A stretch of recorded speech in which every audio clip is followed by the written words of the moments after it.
Hey, everyone. This is Blake, and I had this thing that was actually keeping me up at night that I ran into this guy I work with, Pat, at work, and we started talking about an album, and I just thought about how much fun it is to talk about albums and how much fun it is to sort of riff off of each other. And the reason why I wanted to do this or make this podcast was to realize that lists are very stupid or very arbitrary. Whenever I see a top 100 list, top 5 list, top whatever list, it doesn't really affect me. But I just thought that this is kind of like an ever evolving thing where it can be lists, and it's music is very uh, subjective. So it's not like this list is a list to end all lists, and it's not something that should be. Uh, Sorry, I'm just like losing it right now. I'm just like overthinking things, I think, in a bit. Well, I think so. Hi, everyone. This is Pat, Blake's friend that he mentioned earlier, and we both have a very well, it's a common interest of ours is music, and that is something that we do talk about a lot. So we thought, hey, podcast would be good, and I'm glad Blake invited me to join him on this. As Blake mentioned, the list aspect. I mean, a lot of times it's kind of like album reviews. You look at it and you think, oh, well, 9.3 out of 10. Well, what does that mean? If you like it or you don't. So obviously these albums that we're going to be referencing, we know that there's a lot of opinions and a lot of people that may actually disagree with us, and that's okay. We're going to have a comment section set up to where you can actually, chime in with what you like. But really, we just wanted to, bring up what we felt would be our albums. Yeah, thanks, and thanks for coming in and helping me on that. But yeah, I think the main thing, or it's just I wanted this, in which I really like that you were very forward on too, is just having a very positive aspect on it, because I think a critic can easily devour or take apart something or point out something that they don't like, but having a very positive attitude on looking on an album or realizing maybe there's something that is there that you might have not realized it's there, try to educate somebody on an album. I love doing the research on it, so I'm just learning things as we go. So it's the fun part about music. And along with that, speaking of the fun part, is that although we are going to have a positive spin, there will be future podcasts where we perhaps tear apart albums. Who knows? But again, I mean, obviously everybody has their own opinions. Me personally, I'm actually not a fan of the Eagles or Billy Joel. Oh yeah, I'm not. Right. But with that being said, too, I can appreciate that there are fans out there, and I can appreciate that they are music artists. But you won't likely hear us talking about them very much. But this obviously leads us to our first podcast, which I think Blake can actually talk a little bit more about. We thought it'd be appropriate, so you'll... Yeah, so the first one, our first idea is, I thought of debut albums. So what was like something that kind of came out as just sort of, a punch to you in the face with music of not knowing this artist when they came out at the time. So we're going to condense this down. There are a lot of albums out there we will eventually get to in the first episode, but it's going to be a lot of fun to listen to, hopefully, for everybody. And we're just going to take a list of 5 that we think that, again, doesn't matter. It could be your 5, could not be your 5. Right, and along with that, so even though these are 5 albums, what we've decided upon was that I would bring in 2 albums. Blake will have 2 albums, and then there's an album that we'll also agree upon. So there's no rhyme or reason. We're not saying that the first album we're talking about is number 5 on the top 5 album list. So, and actually, I think before we get into that too, we should mention and we should give a lot of credit here, or I don't know if credit's the right word, but inspiration to Nick Hornby. I'm sure if you saw this podcast, some of you obviously music aficionados, however you want to put it, audiophiles, may have instantly, saw the connection to Nick Hornby's High Fidelity, and also the film. Oh yeah, and we're both really big fans of it. I've seen the movie numerous times and just love every aspect of them breaking down things and just throwing it out there when they're really bored, because it's something I think I tend to do when I'm just, want to say daydreaming of, oh, well, I could easily, pick, these are the top 5 albums to listen to on a rainy day, or these are the top 5, vegetables I love in my life, or something like that. But I think making it something fun like this, it could be ever evolving, where you can categorize it in a non linear sort of way. Absolutely. So, one thing we should also mention here too is that although we're going to be talking about these albums, we won't be able to have any audio on the podcast. That's for fairly obvious reasons, but we are going to include links. You may have already have seen them as you're looking at this, and really we just want you to be able to check out these artists if you haven't listened to them. That's really part of this too, is that we know it's one of those things where many years ago, trying to discover artists, it could be a bit of a challenge, and with the internet it's not as big a challenge. So thankfully you'll have links that you can click onto. Maybe you'll see a video, maybe you'll see a song, something of that nature. But the main thing is to encourage. So it's just as fun as it's going to be for us to do this, as I hope it's as fun as for somebody to listen to this, or as fun as somebody who's going to go out there and try to find new music in their life. Or if it's something that you've heard of before and you maybe had second thoughts about listening to that album, or you've always just seen the cover or have heard good things about it, we're going to try to give you emphasis to go out and listen to it. We're just in this, as in the same boat as maybe the listener sometimes, that maybe we'll go out of our way to try to listen to something that maybe it's always been there and we've just never gone outside of our box to actually listen to it. So this will be fun. Maybe, who knows, maybe we'll listen to some Billy Joel, some Eagles. Maybe it'll be in a future episode. So hey, let's get started. Yeah. So but feel free to leave any comments, anything that we might leave behind. But we're going to get into our first album here. So what I decided to choose, which is just I actually have not been a fan, or not a fan. I would say I had not been. It's been off my radar, so this is a good one to bring into. This is one that actually, when I saw Pat at work, this came up with the idea. It was De La Soul's 3 Feet High and Rising. So if you have never listened to this album, it's just a good way for an overall experience of it. It's just a hodgepodge of everything that's kind of music, and it comes up just this wonderful piece of art. So I'm going to get into talking about De La Soul's 3 Feet High and Rising. The premise of the album, which is just so much fun, is it starts off as like a game show. So when you start off on the album, it starts off with a game show that kind of goes throughout the album, and there's certain things that are in the album that sort of affect... Or you see like reoccurring themes, such as daisies, what a Jenny is, water, to tread water, things like that. These are just kind of reoccurring themes that that go throughout the album. One of my favorite things that I saw with doing research on this was I wanted to know what True Goy was, and Pasta Noose, and Maceo. So they're the 3 members of De La Soul. So True Goy is actually just yogurt spelled backwards. Did you know that? I actually did. You did? Oh, okay. I was like, oh man, I'm going to shock him on that years, but at the same time... Really? I remember when the album came out, so I'm old enough to... I know the album came out in, 1989? Yeah. 1989. Right, so yeah. I was actually... this is going to show my age, reveal... in '89, I was actually a senior in high school. So, but yeah, I do remember that. So, did you listen to it in high school? Absolutely. Oh wow, that's crazy. Yeah, and it was produced by Prince Paul, who also worked on like Boogie Down Productions and things with Big Daddy Kane. But he was the one who basically sampled everything from it. So. The craziest thing I also saw was that it actually got selected by the Library of Congress in 2010 for a national recording registry as selected recordings in cultural history or culturally, historically, and aesthetically a significant figure in music, which I think kind of holds a tune to it, which is something I did not know about that album. I always saw the cover. The one thing that really got me interested in it was I saw this little documentary on rap or hip hop, which is definitely not my forte, but it talked about albums that sampled things, and once you kind of get into the album, you hear the 3's a magic number, which is the sample from Schoolhouse Rock. Yeah, I'm sorry. Yeah, Schoolhouse Rock.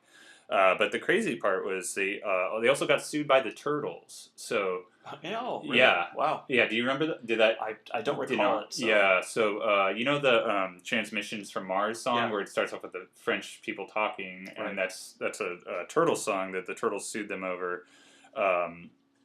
But yeah, other huge samples in this they took from like Led Zeppelin. Kraftwerk somehow made it in there, as they do like every early hip hop album.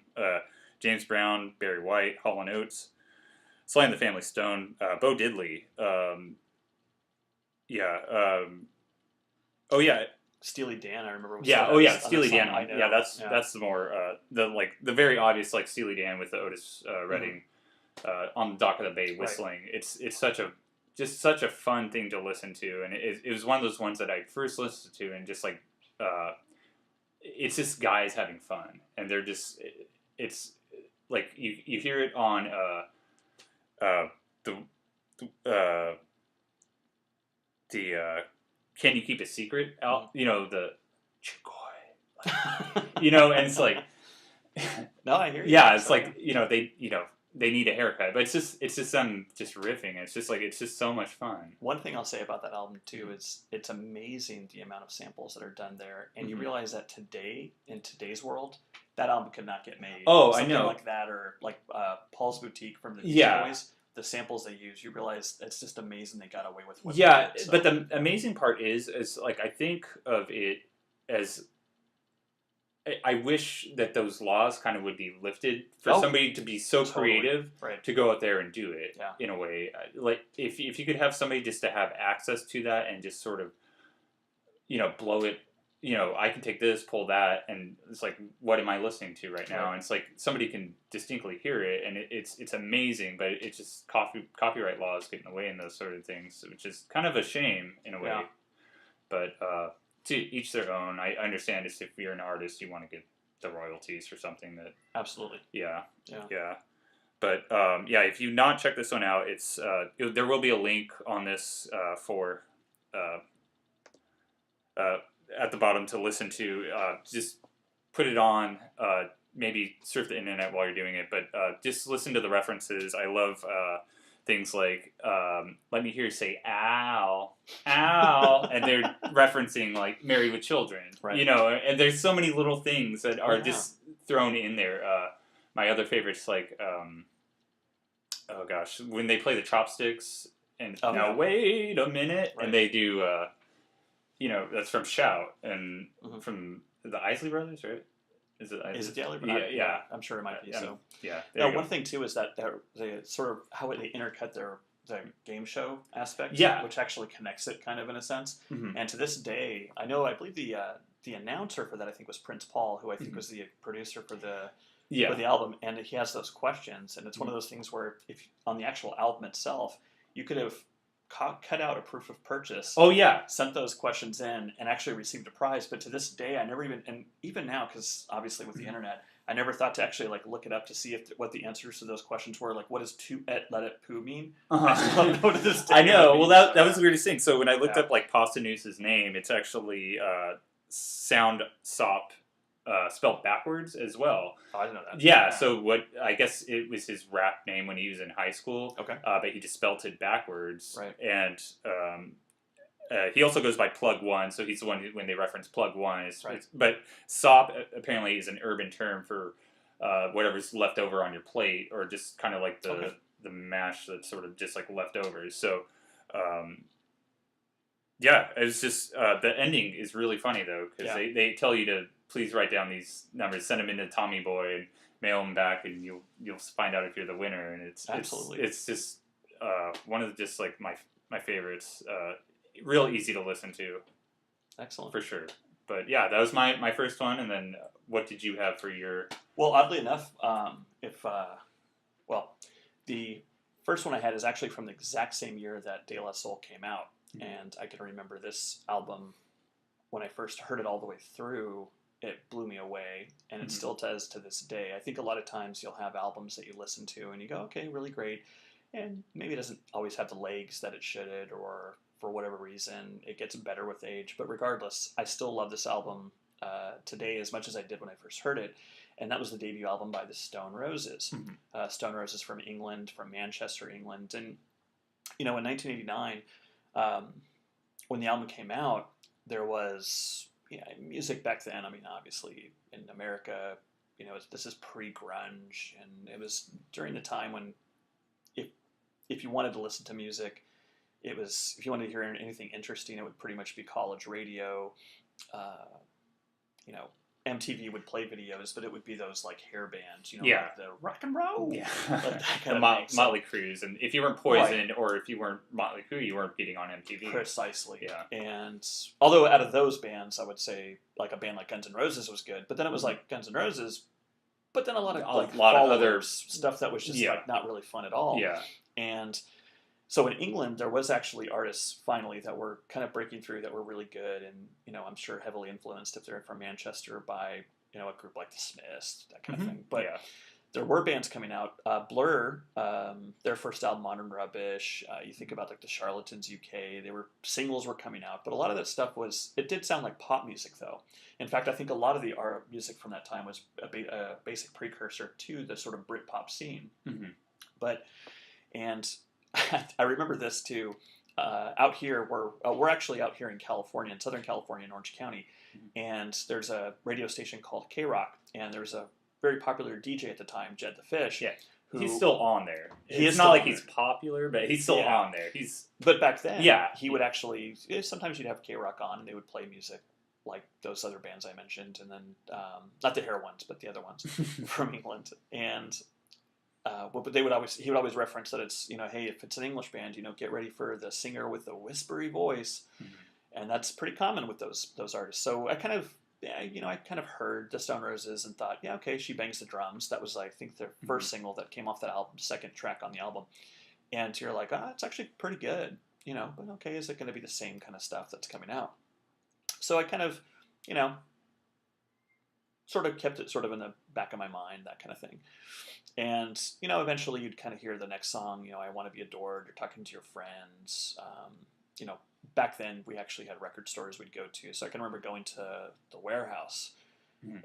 It's kind of like a Tower Records, if you can recall that. Oh, yeah, Warehouse. You'd go and, you'd buy your CDs. And if you couldn't find it on CD, you might buy it on cassette tape. I know that sounds ridiculous, but you'd always see it because on the cassette, they would have the name of their album, the name of their band in bold, and it was a really intriguing cover too that they had because, the cover of the album is it's in the form of Jackson Pollock, who I really didn't know much about. You just sort of saw, right, like the artist, and you realize, well, it's kind of interesting to have those orange slices, and then the name Stone Roses, and so picked it up, thought I'd listen to it, and from the get-go, just from the first song, I Want to Be Adored. And I did buy the American version at the point where it actually included Fool's Gold at the very end. I mean, the last song really is I Am the Resurrection. And but then, of course, you get this incredible funk track, which is amazing that they actually go that route, which I think also speaks to the whole Manchester, or as they called it, Madchester scene, because there was a lot of influence with house music at the time. So music was a little bit more danceable. But one of the main things that struck me about the Stone Roses was the musicianship was there. The guitar player, John Squire, absolutely phenomenal. Their drummer, Rennie, their bass player, Manny. And of course, John Squire also did the artwork for all of basically for their album, and then they would release singles. And you'd buy these CD singles, and you'd have this amazing artwork on front, which, I mean, that's not the reason why you buy it. But did they have Jackson Pollock on those other ones as well? Well, it's not the singles. So yeah, they would, but it's actually John Squire doing Jackson Pollock because apparently he was an art student. And so he was heavily influenced by Jackson Pollock, so he actually had that on there, and and actually maybe inspired me to learn more about Jackson Pollock. Actually read about on the guy. So if you don't know who he is, it's somebody that I was explaining to Pat earlier. Is you've seen his work. It's abstract expressionist, where he just takes paint and just throws it on the canvas. And it looks like it's something where it's like someone just splattered paint on a canvas, but it's actually quite good. And the more you learn about it, or if you're a fan of art, then you probably already know. I mean, Blue Poles to this day is my favorite Jackson Pollock painting. But when you saw what John Squire was doing, he was doing that for even singles. He would just have this amazing art. And then, of course, the B-sides would be equally good Mm-hmm. to the songs that were on the album. So that's Stone Roese is amazing, but that first album though, and what's great about that first album is that it actually works in some ways, in so many ways, on three different levels. It can actually be a lot of the songs can be love songs. The songs can be political, overtly or otherwise, and it also works on kind of a religious level too. I know that Ian Brown, the lead singer, was a really big. He was a big fan of. I guess he was Christian. Well, I don't know, however you want to say that. Not that that matters, or whichever way you want to look at it. But and it's not like they would just throw something at you. But regardless, it did work on those three levels. And what's funny is in 1989, I mentioned I was in high school, but of course, by the fall, I was actually in college. And, having read then The Rime of the Ancient Mariner Mm-hmm. by Samuel Taylor Coleridge, the Albatross thing, Mm-hmm. that story works on three levels. So, of course, being a college kid, ooh, that blew me away. Yeah. It works on three levels. But, I mean, even beyond that, it's just, they're amazing songs, amazing melodies. It's an amazing band that just, obviously they broke up.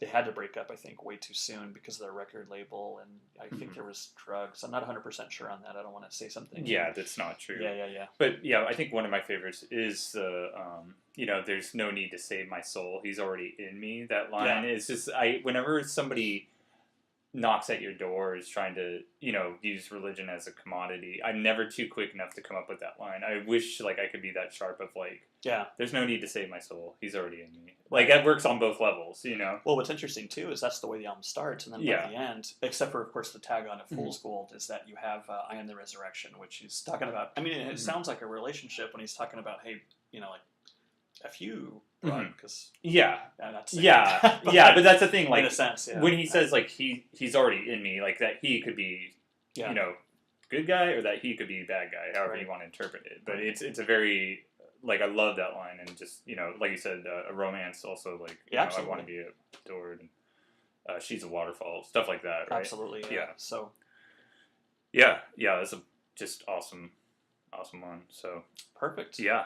Okay, so we're on number 3 now. Number 3 overall. That's number correct. 3 Yeah, overall. Mm-hmm. So, just for this, not for everything. Again, we'll keep this going here. So I picked out one that I was a big fan of in high school. I was into this band right before they kind of got back together. So it's Weezer's Blue Album. I remember listening to this one for the first time. It's actually a copy that my cousin had, and I listened to it at my cousin's house.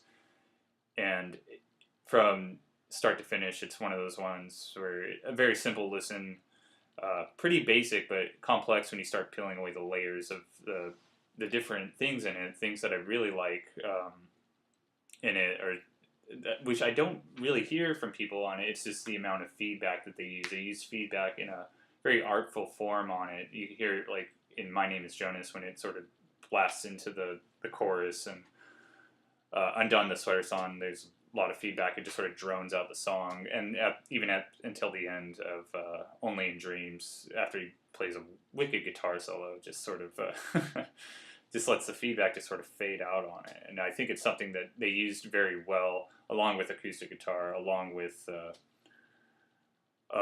everything else. It came out in 1994. It was on Geffen, so it was under a David Geffen company. So if you ever look on the back of a record label or record, it shows the DGF. David Geffen is a pretty cool guy. I saw he has an American Masters on PBS. He actually owned part of Asylum Records, and once he left Asylum, which they're pretty big for having Tom Waits on. Once he left, he started his own company. It later it got produced by Rick Ocasek. So the band was actually thinking about producing it themselves, but the label actually kind of told them, you guys should probably get a producer for this. So it would have been probably different the way it sort of turned out without Rick Ocasek. But they were actually a band 2 years prior to the debut album. So they, kind of like this, thought about it before somebody thought about putting them out there. So they were a band 2 years before the album actually came out.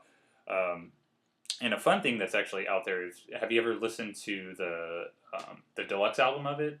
Never have. It's actually really good. It's almost like another album within the album, because what they did was they took the singles from the singles on the album. I'm sure everybody knows it's like "Undone," the Sweater Song, Buddy Holly, "Say It Ain't So," and there were actually B-sides on those, and they took those and put them on the album. They also put on what is called like the kitchen tapes. So before the album even happened, when they were living in an apartment in LA, they recorded at the house, and they recorded the drums in the kitchen, and that's why they're called the kitchen tapes. I didn't know that. Yeah, yeah, cool. and in the deluxe album, there's a lot of things too. So the cover, I can't remember if I read it on the deluxe album or if I saw it online, but I heard, because the cover looks very much like the Feelies, Crazy Rhythms or Crazy Beats? Crazy Rhythms. Crazy Rhythm. I'm sorry.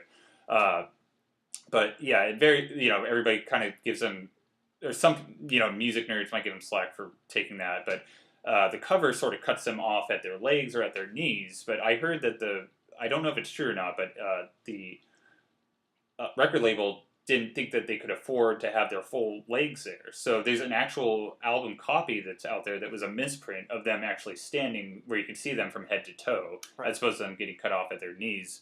But yeah, there's a lot of songs that I think maybe get misinterpreted too, because in that he explains, I guess, Buddy Holly's actually about an Asian girl, as opposed to like Mary Tyler Moore. And Rivers apparently did all the guitar work on it as well. Even though Brian Bell does get credited, and there was a member of the band who actually left before the band even started, was Jason Cooper, or Copper.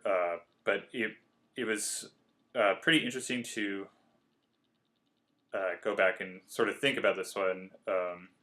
One of the things I dislike, it's just very simple. Very earnest, and they just kind of get overshadowed with whatever they've kind of done since then,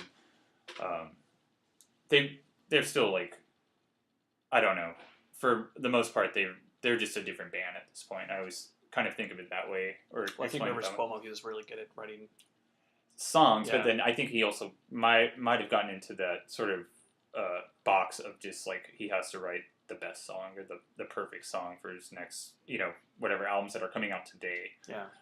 But I don't know. It's one of those ones that I haven't listened to in a really long time, but it's one of those ones that I just feel if it's a really easy listen, it's a good, just alternative album. Yeah. Oh, another thing that was kind of crazy about the bonus tracks is they have a song called Michael and Carly. So they actually had a fan club, and these two members of the fan club were these two girls, Michael and Carly, and they ended up dying in a car accident before going to one of their shows. And he wrote this song about them. So if you listen to the song, it's a very kind of real innocent song in a way. It's kind of about like waiting for a school bus and your teaching being mad at you. And which song is this? It's on the B-sides of the gotcha. album. So it was actual, but it happened kind of like right as they were about to sort of lift off. Gotcha. It was one of those ones I just remember being in junior high and just seeing the W everywhere and just sort of that stuff. It's just sort of a, for sure, fun album. So cool. Yeah, cool. Yeah. So all right. So. And then, so to continue here, so now we're on album 4, and again, no particular order, and we'll be saying that on every show. Yeah, this is number 4. Number 4, all time. Yeah. So no. And as you can imagine, for both Blake and I, it was difficult whittling it down to one specific album. So, but again, we're having fun with it.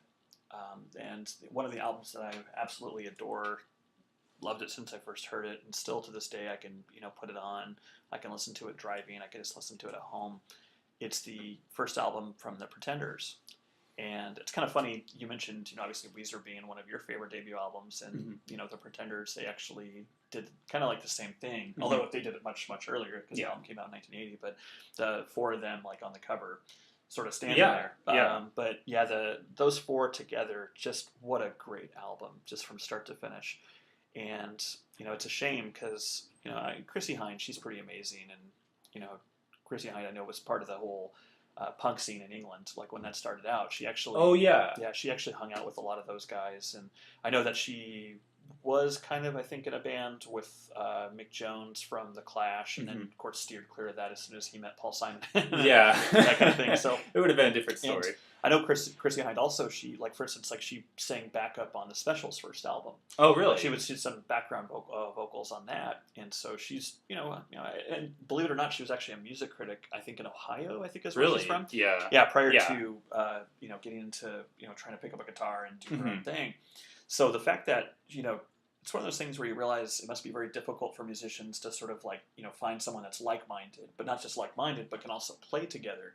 And so for her to work with James Honeyman Scott, who the guitar the way it fits perfectly with that rhythm section of Pete Farndon and Martin Chambers, who just unbelievably great rock and roll to listen to that album. And then you think, you've got this great band and you make this amazing album and you're just excited. You think, there's no clunkers on this album. And it's just amazing how no, you can not go at all. through and yeah, just, even the instrumentals. Absolutely. And it's kind of crazy to have a debut album with an instrumental on it. It's bold. And for it to be that sharp, too. Yeah. So, yeah. But of course, the sad part is, Pete Farndon, bass player, and James Honeyman Scott both lost their lives after the album was released, and I believe it was drug related for both. And separate incidents. Yeah, and it's amazing because you can hear on it how well they connected too. Yeah.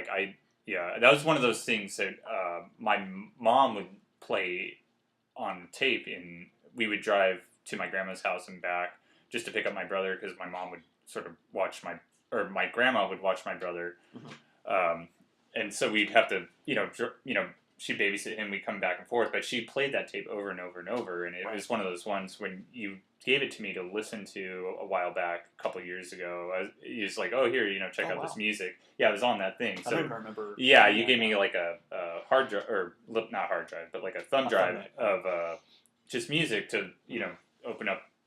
Just some different stuff to listen to. I was like, oh, I love this one.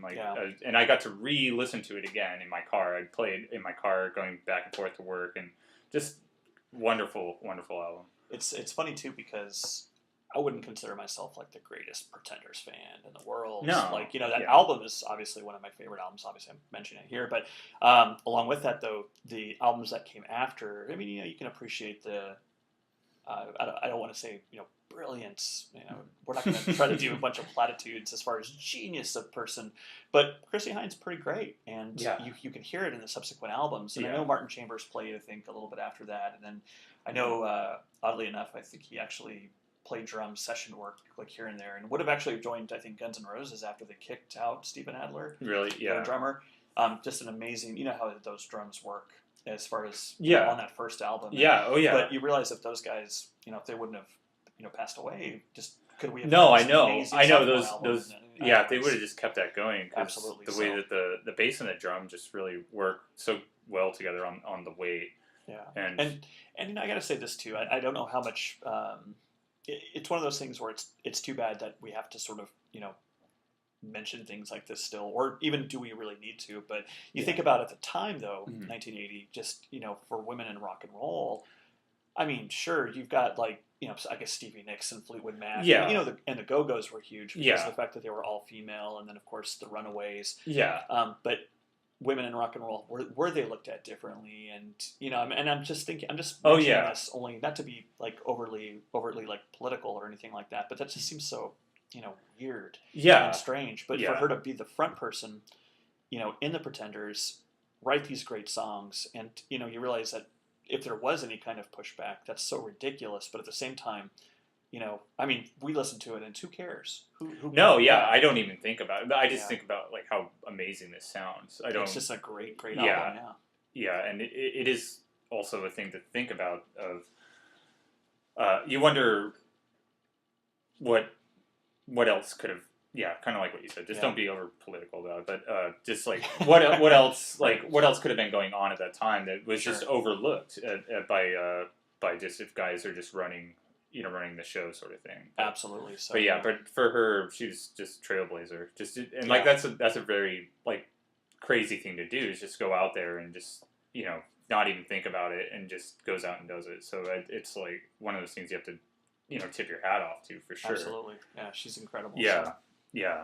But yeah, that's a very fun one. If you've not checked it out, we'll definitely send out the link on that one to listen to for sure. Amazing. So, yeah. Sounds good. So. Yeah. So we're gonna go to the fifth and final one, not of all time, just for today. But we have a lot of different ones that we could have gone to. So we have things that didn't make the list, and just because they didn't make the list today, don't have your heart broken. They could appear on other lists. Please, if you do feel like you have a top 5 that you want to throw in there, please list them at the bottom. It'd be interesting to see. But for the subject, did you have some that you were thinking about that did not make the list that you were just really like, oh, this could have easily been perfect debut album? And we could go on forever on this. Yeah, so. and we're still going to talk about the one that we agree on, which when we get to that, I got to say that's actually one of my favorite albums. Oh, but yeah. I mean, and again, not that there's any kind of ranking, but at the same token, the one that actually I think missed for me was the Jesus and Mary Chain's first album, Psycho Candy, which is just brilliant. I think, start to finish. And I know you've got some albums there that we both agree upon. But I would say the big one for me was the Jesus and Mary Chain. It's kind of funny because we've actually referenced some of these albums during our conversation, like the Specials' first album. Yeah, that is just an amazing album. I think another one that would be Led Zeppelin. Led Zeppelin's first album. Didn't talk about them. Yeah, the first album by Led Zeppelin. It's just maybe. I don't know. It's a fine rock and roll album. And I know I mentioned Guns N' Roses earlier, and I happen to think that Appetite for Destruction that is a good album. Oh yeah. Yeah. So, but there's so many. That's the thing. Yeah. So with me and my research, like any of these could have made it. I feel like Big Star's #1 record. Yeah. Daft Punk's Homework is really fun. Gang of Four, Entertainment. I would agree on that. Gang of Four. That's an amazing album. Yeah.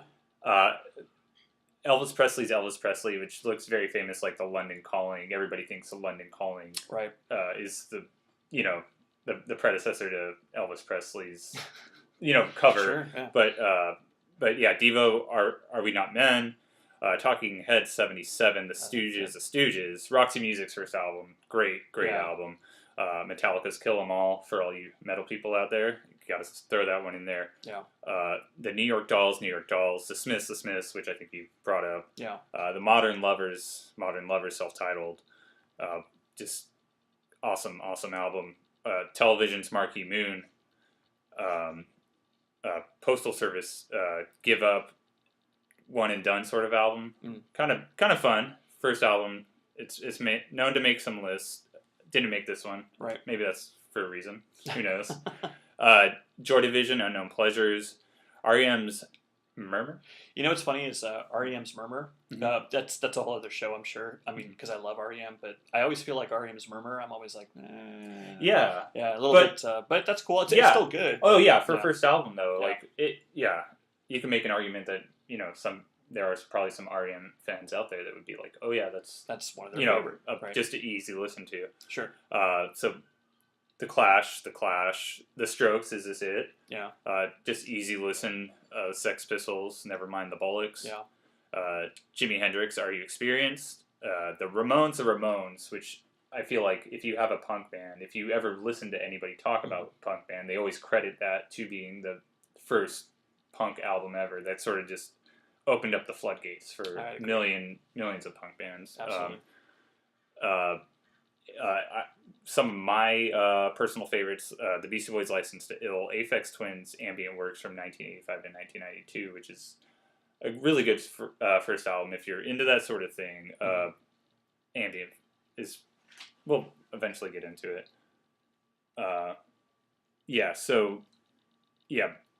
Brian Eno's Here Come the Warm Jets is a fun one. Lou Reed's Transformer as a solo artist. Belle and Sebastian's Tiger Milk. These are just some things that just didn't make the list. But we do have one.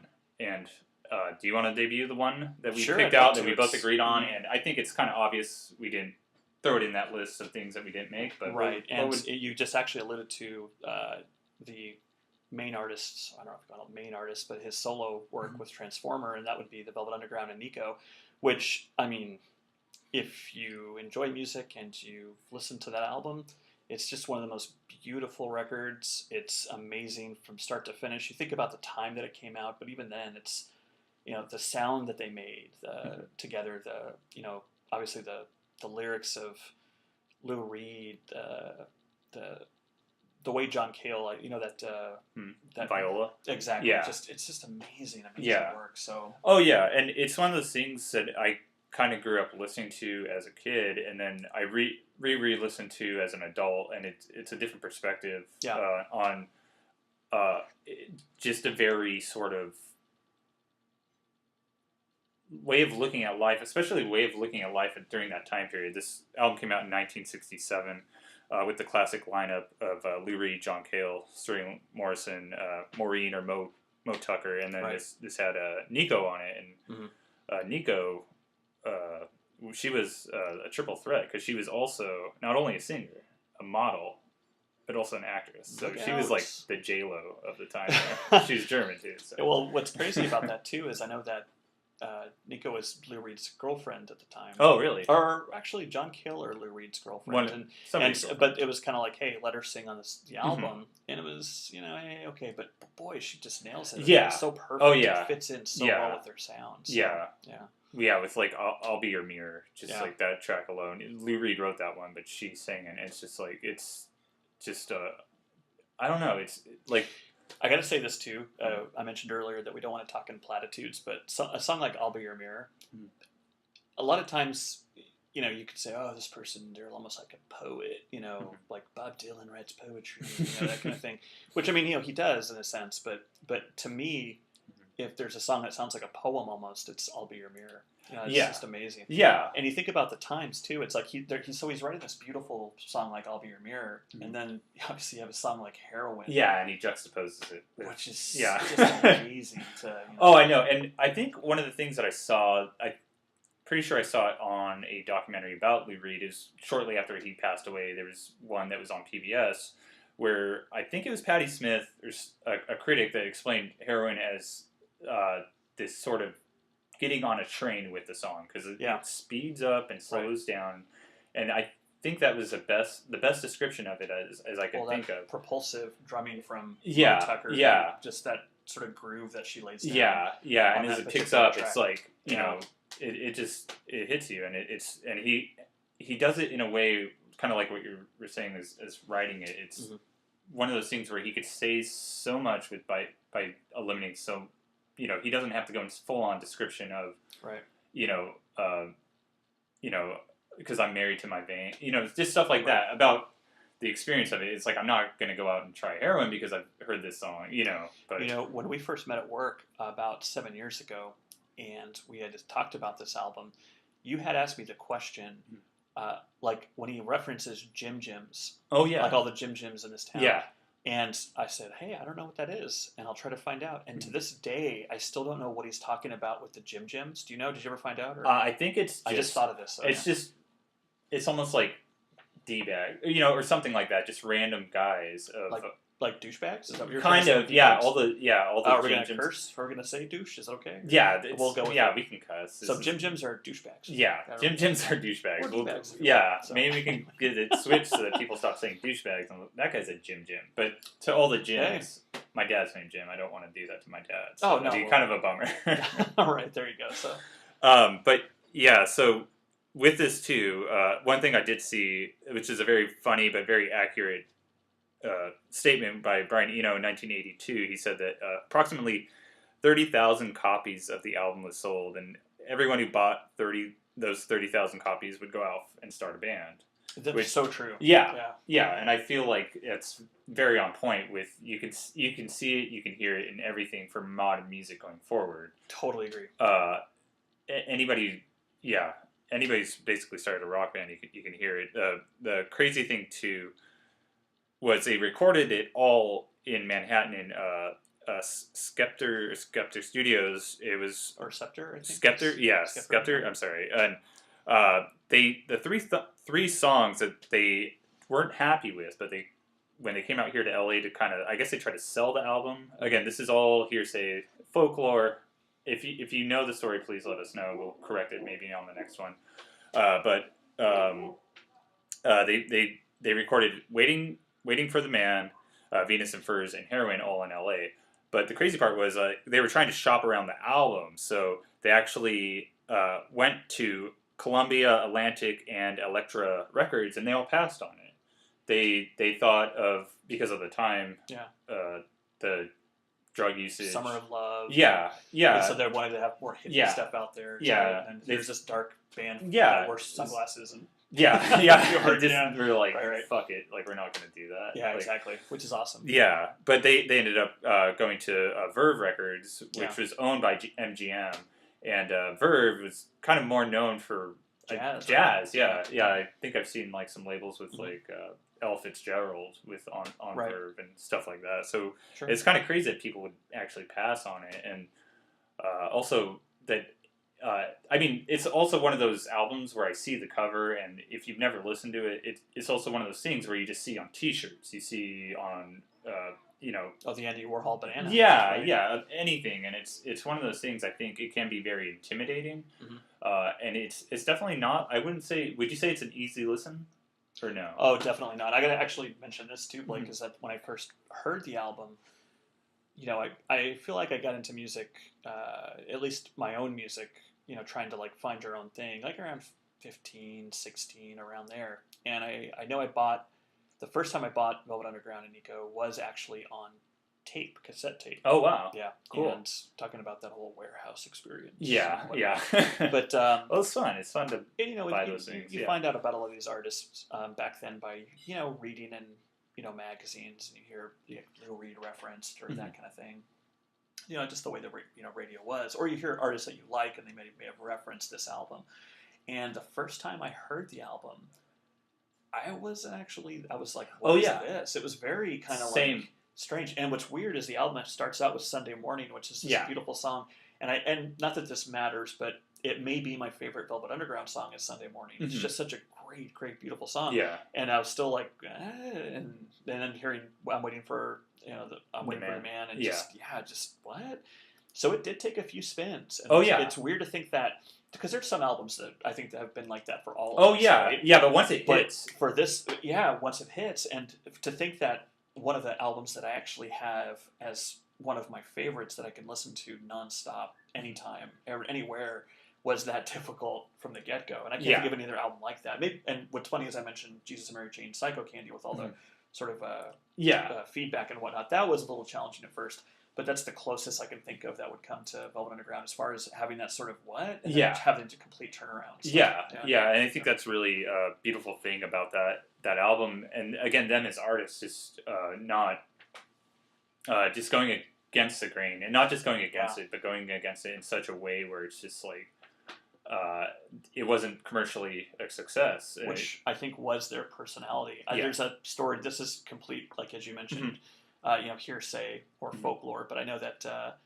when they were a band playing different clubs, and I don't think this is at Max's or anything like that, they played Black Angel's Death Song, and I think the guy that owned the place or whatever was running the place said, "Don't ever play that song again." Oh, really? They actually did that before they were going to play, and so of course they said, whatever, and then I guess when the guy walked off the stage, they spoke with each other, they started playing it again, which is, I mean, that's just such the perfect attitude to have. And like fits in with Lou Reed, and and that's one of the things about this album too. I think it's such a precedent for modern music going forward. It because of that attitude, you could say it's almost like the first punk album or the first alternative album. I've had that conversation before about being it for the first punk album, because you realize it influenced so much and it was so different. So it's more the attitude of punk rather than the sound of that sort of sped up Chuck Berry riffs. It's one of those weird things. It's like once it hits and you realize that this is kind of just this really amazing piece of artwork, it hits really well, and I think that's the reason why it's always on somebody's list of like even top 5 albums of all time. Like, you'll see it in there easily, like top 10. And if it, thank God it was them, because if it was any other artist, it would have been a different story. I agree. What's odd too, Blake, is a lot of artists that I appreciate, artists or musicians, however you want to put it. You can hear some people actually say, it's rare because most people appreciate Bob Dylan, Beatles, but you've also heard artists say, not my thing. Mhm. I have never read or heard anybody ever say, nah, I don't like the Velvet Underground. Really? I mean, it's not as if they come up as much, but I've never Mhm. heard anybody say, "Oh no, I don't like the Velvet Underground at all." Like that's one of those artists that you sort of never really hear someone slag, Yeah. which is strange. So Yeah, they're. I think once you're on board with them, you're full on board with them, right. and it's. I don't think it's not necessarily like hit or miss. It's kind of like a, you know, they just haven't been in your spectrum of listening to. So right. But yeah, hopefully this will get somebody to listen to it. If you've been intimidated by the album, just try to listen to it. We'll send a link for this one as well. Absolutely, yeah. This one is on Spotify, so if you do have a Spotify account, right, check it out. It's come out on many different platforms, but yeah, without a doubt. And I got to say this too. So obviously we're wrapping up here, yeah, and definitely. when we think about the future shows that we do, certainly we'll try to make these lists as diverse as possible. But I don't know if I'm speaking out of turn here, but I would imagine that the Velvet Underground and Nico that we just talked about will likely come up on future lists. Oh yeah, but yeah. And if we think of anything to expand upon, we will. But otherwise, we'll just because as you can tell, we're pretty effusive about it. So and just really hope you enjoyed everything. If you have any questions, any comments, yes, like it, hate it. Again, it's subjective. We can take it. Yeah, we can take it. We got thick skin. There is no right or wrong in music. So nobody scored any points here. Nobody lost any points. I think that's the main thing, right? We exactly. didn't lose any points today, right? But if anything, hey, it's enjoyable, and hopefully you'll you have your picks, and like just mentioned, if you want to comment, whatever you want to bring to the table, we're here, and we want to obviously enjoy music. Maybe things we haven't heard that you can bring to the forefront as well. Yeah, and please leave top 5 debut albums at the bottom if you have a different 5 that are totally just off our spectrum. Be interesting to listen to, get feedback, but really appreciate you listening, and gonna sign off now. Thank you. Thank you.